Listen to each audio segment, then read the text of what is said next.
Ladies and gentlemen, I want to welcome you to the Greater Boston Business and Professional Chapter, and our program will be discussing the Constitutional Convention and the proceedings at Harvard that happened on weekend of September 24th and 25th, September 24th and 25th at Harvard University. To begin with, the John Birch Society has long taken a leadership role against a federal constitutional convention, or a con as it's referred to, since probably the mid-'80s.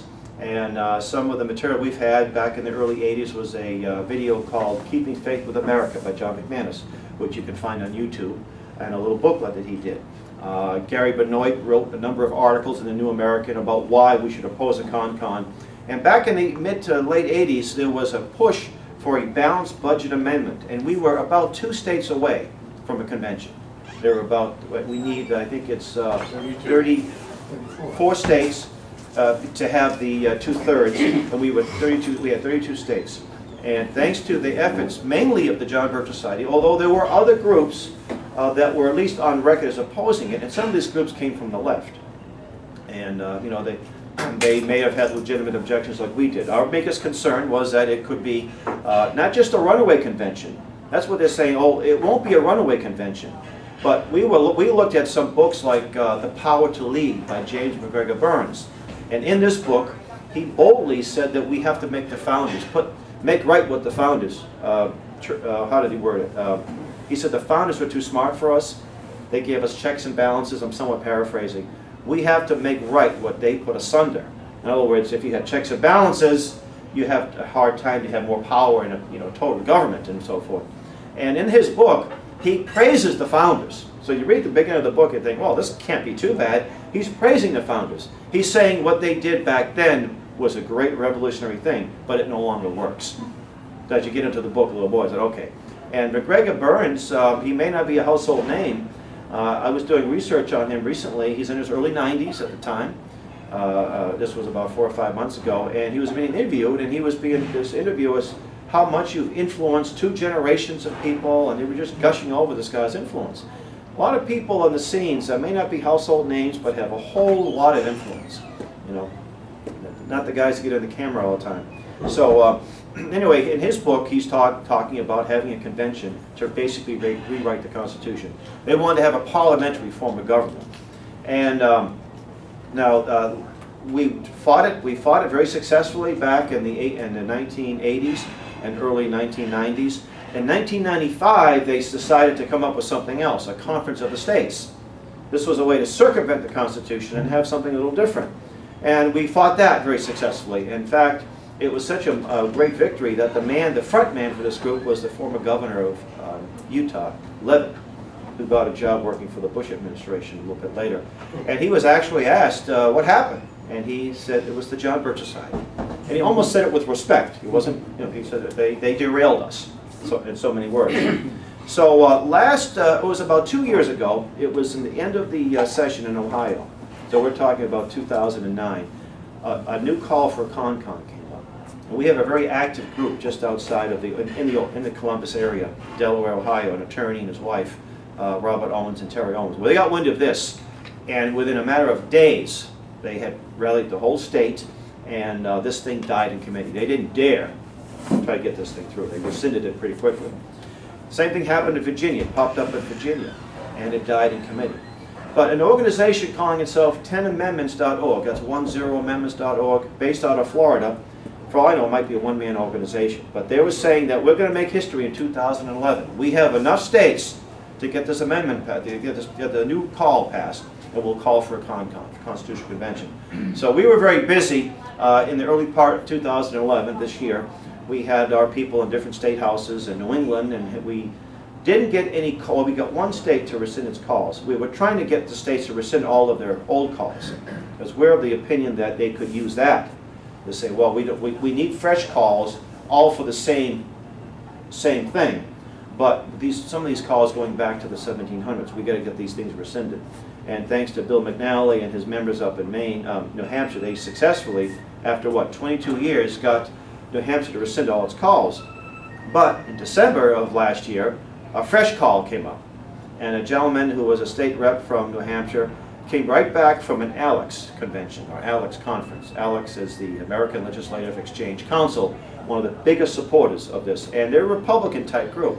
And we lined up a number of our members and friends, and in January and early February, we had hearings, and we beat them in committee, what, 13-0. I mean, it was a worse trashing than the Red Sox got recently, right? I mean, it was bad.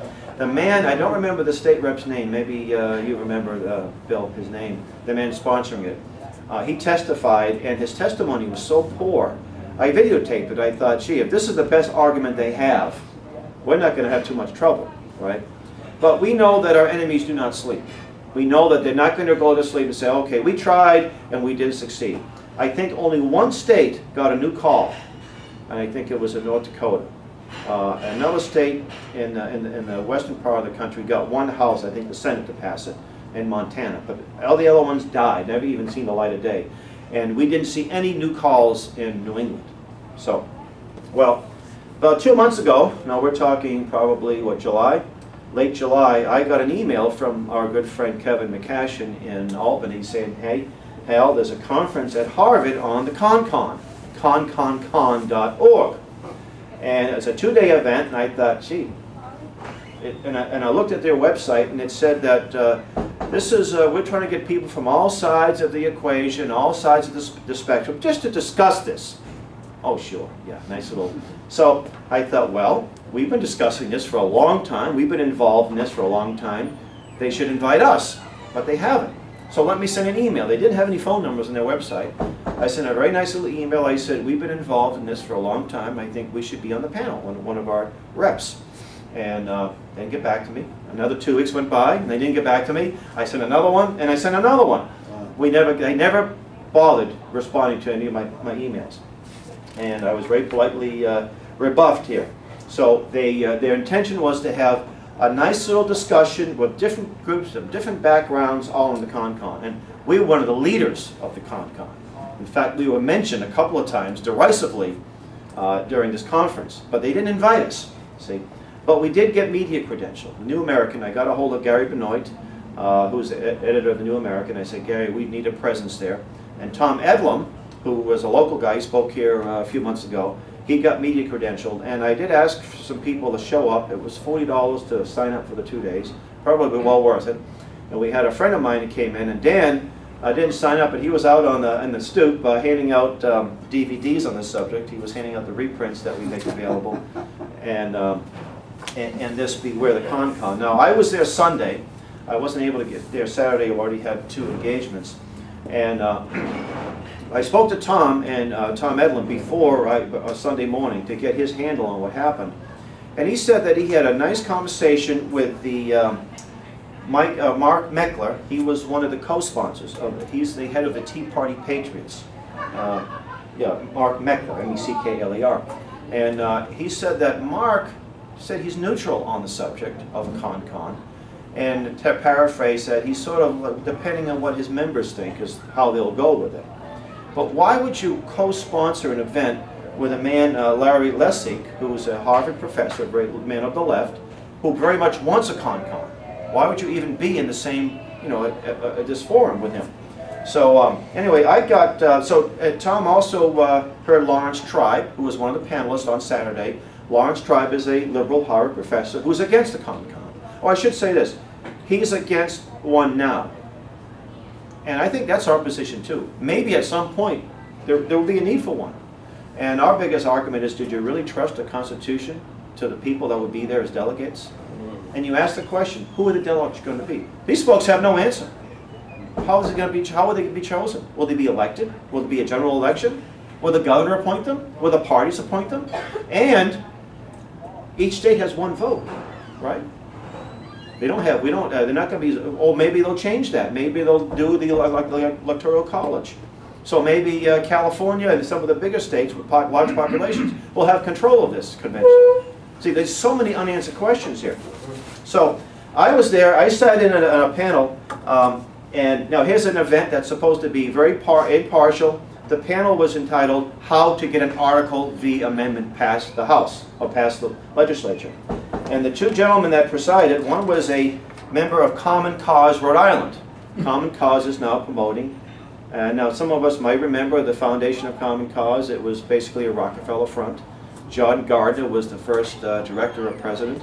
And I've got an old reprint on the subject, which I'm going to have to put in PDF to get people to say, hey, this Common Cause is maybe not so common after all.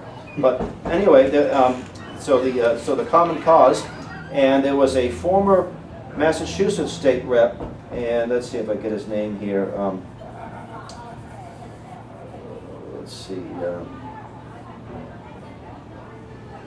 This is one of the, they call these breakout sessions. And Steve D'Amico. He was and John Marion. John Marion is the Common Cause man from Rhode Island.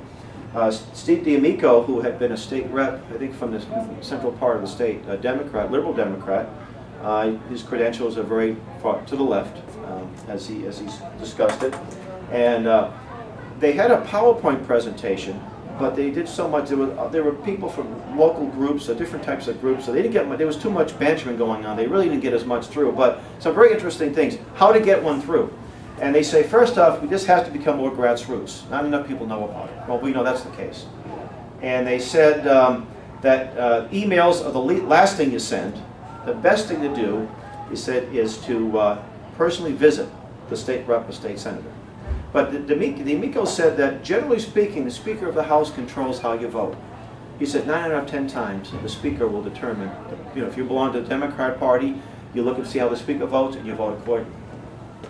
He said, every once in a while, we're allowed to walk, he said. We can vote our conscience, the ones that have them. Yeah. And so I thought that was very interesting.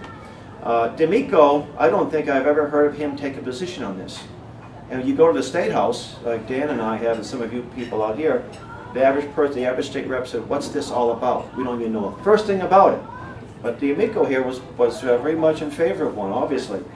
He also said that the personal visits are the best, a phone call is second best, and a letter, a nice hard copy letter, is the third most effective means. And they're planning to get these things passed, folks.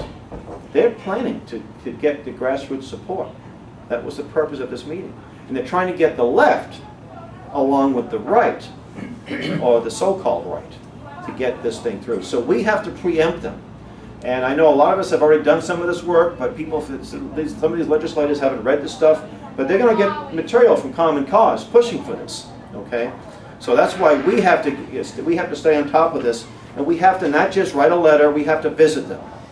Visit them in their districts, okay? And I'd like to get commitments from all of you that you'll do that. And I have the material. We have a couple of wonderful things. This is a 12-minute DVD. It's done by some state legislators from Oklahoma, and is moderated by one of our members there. It's only 12 minutes long. I mean, a politician can sit still for 12 minutes. Actually, this is a CD, so you can just put it in your car.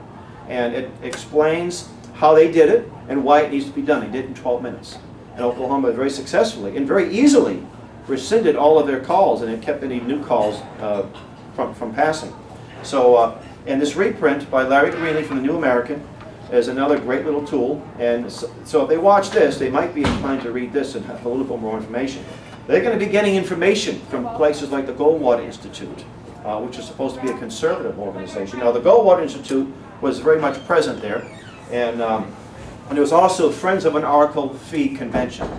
They tend to be the most obnoxious. Their website is not a very good website, but they have a list of all of the calls from the very beginning. I don't think they acknowledge the calls that have been rescinded, and they say, well, even if they rescind them, they're still calls. And some of these calls go back, for example, to outlaw polygamy. Some of these calls go for a direct election of the U.S. senators. Well, that's already happened. We've already had an amendment without a con-con. But we believe that it's not the purpose of the call, but the call itself is what Congress is supposed to pay attention to. And this group believes, and they might be correct, there are already enough calls for a con-con, but they're all for different reasons. That's why how critical this is.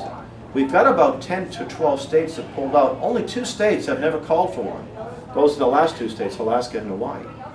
Every other state, maybe it was just Hawaii, every other state has calls on the books. But about 10 or 12 states have rescinded their calls. That gives us about, what, 38, 37. So that's why, this is how important this is. This isn't just another issue on top of 1,000 other issues. We really got to be serious about this. because they don't have these conferences at Harvard because they have nothing else to do on a nice fall weekend. Now, Larry Lessig, who was the professor here, he gave a keynote speech. And by the way, we weren't allowed to videotape or record anything, but they did some streamlining, and you can actually watch this speech. When I went to the Facebook page in Common Cause, Rhode Island, the man that, John Marion, said, "Oh, I just went to this great conference, and this is this great speech by Larry." Now, my friend that was on the scene, who listened to the speech, he said, "Hal," he said, I know hot air when I hear it." There was a lot of hot air, you see. Now, I got a quick little interview of Larry, Professor Larry, as he was outside on the steps, right after I interviewed Dan and for the YouTube, and Dave Vieira, who was also there, one of my friends. And I said, "Professor, can't the convention change the rules? And instead of having the 2/3